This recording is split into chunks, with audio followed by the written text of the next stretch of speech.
So in this Newton's laws of motion lecture, we are going to study about pulley system in detail. ध्यान से सुनिए, कुछ important points पहले हम discuss करेंगे पुली सिस्टम के बारे में। देखिए, पुली आपको ऐसा कुछ दिखता है। अब ये जो पुली हम अपने सिलेबस में यूज करते हैं, उसका कुछ प्रॉपर्टीज होता है। क्या प्रॉपर्टीज होता है, ध्यान से सुनिएगा। ये जो पुली है, इट इज मासलेस। पहला पॉइंट, इसमें कोई मास नहीं होना चाहिए। आइडल पुली की बात कर रहे हैं। This pulley should be frictionless. Frictionless कहने का क्या मतलब है कि जब इस पुली पे आप रोप स्लाइड करिएगा तो ये पुली जो है, इसका जो एक्सल है वो मूव नहीं करना चाहिए। नॉर्मली जब आप किसी कुएं से पानी निकालते हैं तो यहां जो पुली लगा रहता है, जब आप रस्सी खींचते हैं तो ये एक्सल जो होता है वो भी घूमता है। तो ये आइडल पुली नहीं है। आइडल पुली में ये एक्सल नहीं घूमना चाहिए। पहला पॉइंट क्या होना चाहिए, मासलेस, फ्रिक्शनलेस, और स्ट्रिंग जो है वो पुली पे स्लिप करना चाहिए, एक्सल मूव नहीं करना चाहिए। अब सिंस ये पुली जो है मासलेस है, फ्रिक्शनलेस है, तो यहां पे क्या होगा, टेंशन जो इस स्ट्रिंग में डेवलप होगा, इस टेंशन का मैग्नीट्यूड जो होगा वो सेम रहेगा, बट डायरेक्शन टेंशन का चेंज होगा। जैसे ये देखिए पुली है, टेंशन का डायरेक्शन चेंज होगा बट टेंशन का मैग्नीट्यूड जो होगा वो कांस्टेंट रहेगा। इतना समझ में आया? अब अगर इतना समझ में आया तो आइए झटपट से हम कैसे पुली सिस्टम में सारा फोर्स हम कैलकुलेट करते हैं वो देखते हैं। मान लीजिए आपके पास एक पुली है, इसमें मास है m2 और m1। मान लेते हैं आपको बोल के दिया कि m2 is greater than m1। अब आप ध्यान से सुनिए कैसे क्वेश्चन सॉल्व करेंगे। देखिए, अगर m2 m1 से ग्रेटर है तो इधर लगेगा वेट m2g, और हमेशा याद रखिएगा जो टेंशन होता है, फोर्स, वो अवे फ्रॉम द पॉइंट लगता है। तो यहां पे रोप है तो अवे फ्रॉम द ब्लॉक लगेगा tension, away from the axle, away from the pulley, away from the block. और रोप एक ही है तो सब जगह टेंशन सेम लगेगा। ठीक है, क्योंकि मैंने आपको बताया था कि अगर पुली मासलेस और फ्रिक्शनलेस है तो टेंशन का डायरेक्शन चेंज होगा पर टेंशन का मैग्नीट्यूड कांस्टेंट रहेगा। तो देखिए नीचे m2g ऊपर टेंशन और इसका m1g ऊपर टेंशन। अब आप ध्यान से सुनिए, सिंस ये मास ज्यादा है तो ये फोर्स भी ज्यादा होगा और ये फोर्स कम होगा।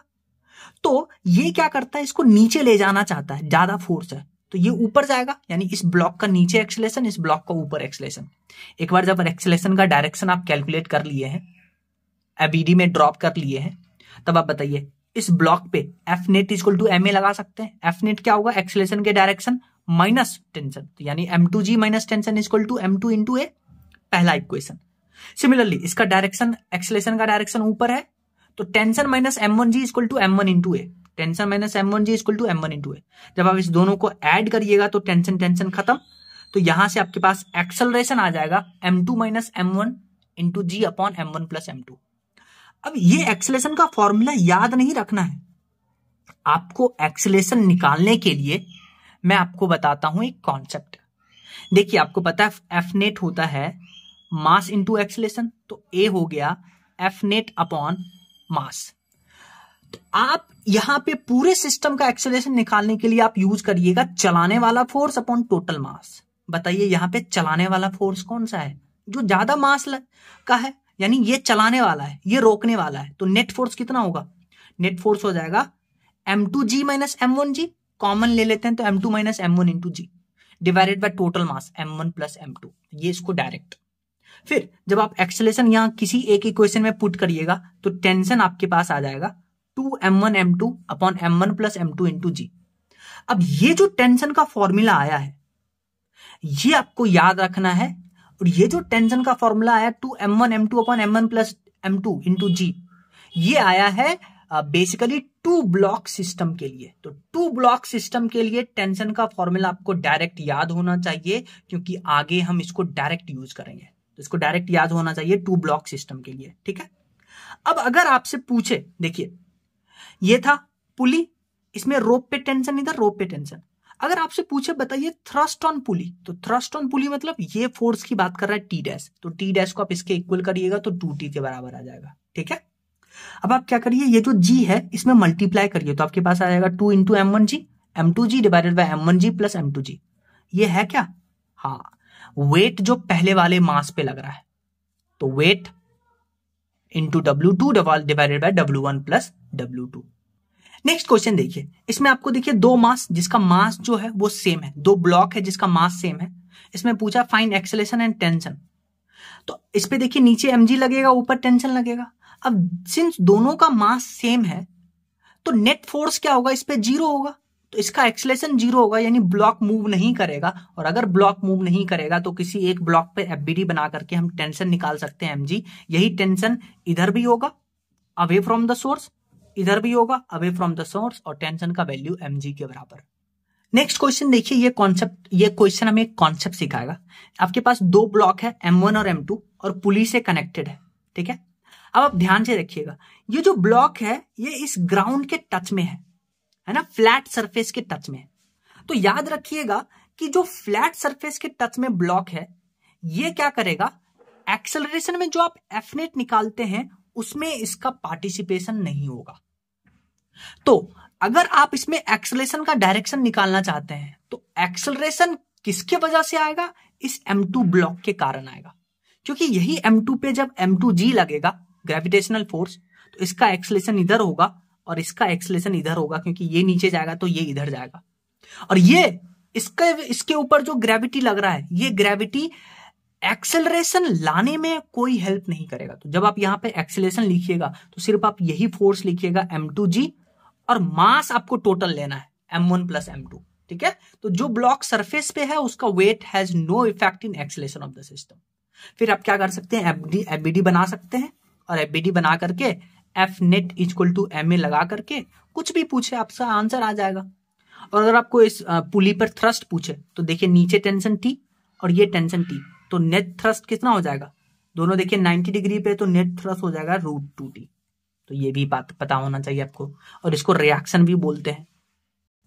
नेक्स्ट क्वेश्चन देखिए, इसमें क्या है, इसमें आपके पास ब्लॉक है, रॉड है बेसिकली। इस रॉड का आपको मास गिवन है 4 kg, ठीक है। इधर एक पुली है और इधर 4 kg का मास और इधर 2 kg का मास, ठीक है। अब आपको क्या बोला कि इस पे आप क्या करिए, इस रॉड पे ए एंड से 10 सेंटीमीटर पे आप क्या निकालिए, टेंशन निकालिए। तो सुनिए कैसे करेंगे इस क्वेश्चन को। पहले तो आप क्या करिए, पूरे सिस्टम का एक्सेलरेशन निकालिए। तो पूरे सिस्टम का एक्सेलरेशन कैसे निकालिएगा, driving force minus opposing force divided by total mass. देखिए ड्राइविंग फोर्स कौन सा, ये 4 kg का मास, इस पे 40 न्यूटन, ये 2 kg का 20 न्यूटन, 2 kg पे 20 न्यूटन, तो यही तो ड्राइविंग है। तो ड्राइविंग माइनस 20, तो 40 माइनस 20, टोटल मास कितना है 2 kg, 4 kg, इस पूरे रॉड का 4 kg, तो 10 kg। तो आपके पास पूरे एक्सेलरेशन, सिस्टम का एक्सेलरेशन आ गया 2 मीटर पर सेकेंड। अब आपको क्या करना है, ए एंड से 10 मीटर पे जाकर के आपको क्या निकालना है, टेंशन। तो आप क्या करिए, पहले तो इस पूरे रॉड का मास है 4 kg, ठीक है। कब, जब इसका लेंथ है 40 सेंटीमीटर, तो 40 सेंटीमीटर पे, पूरे 40 सेंटीमीटर लेंथ पे मास है 4 kg, तो 1 सेंटीमीटर पे 4/40, तो 10 सेंटीमीटर पे मास कितना हो जाएगा, 1 kg। यानी कि रॉड के ए एंड से इतना दूर का जो मास है वो है 1 kg। अब आप क्या करिए, FBD बनाइए।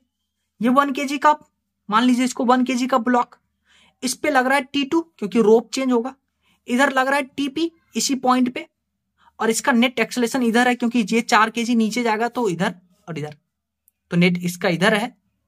T2 हम आसानी से कैलकुलेट कर सकते हैं इस ब्लॉक का FBD बना करके, T2 minus 20 equal to mass into acceleration, तो T2 आएगा।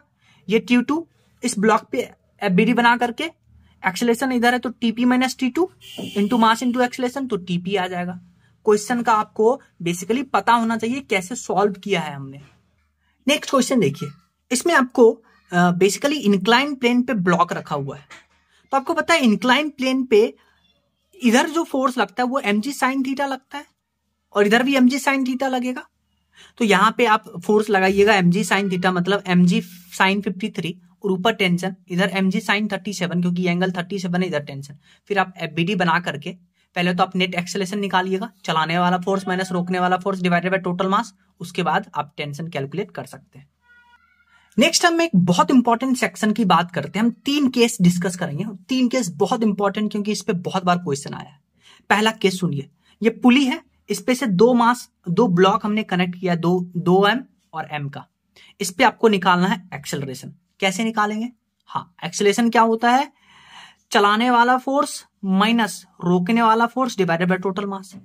बताइए, ये 2m का है, ये m का है, तो ये चलाने वाला यानी 2mg माइनस रोकने वाला divided by total mass 2m plus m, यानी कि एक्सेलरेशन आ गया g/3। दूसरा केस सुनिए।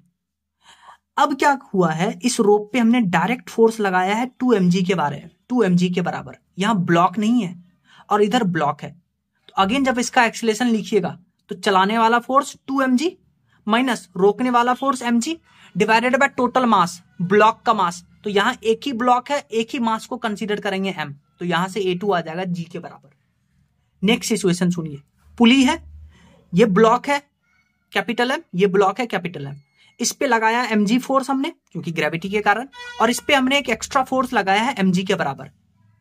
तब आपको बताना है एक्सेलरेशन। तो अगेन चलाने वाला फोर्स माइनस रोकने वाला फोर्स। चलाने वाला फोर्स कौन कौन सा है? mg प्लस mg, और रोकने वाला mg, तो mg plus mg minus mg divided by total mass. Total mass कितना है? m प्लस m, 2m के बराबर। तो आपके पास एक्सेलरेशन आ जाएगा।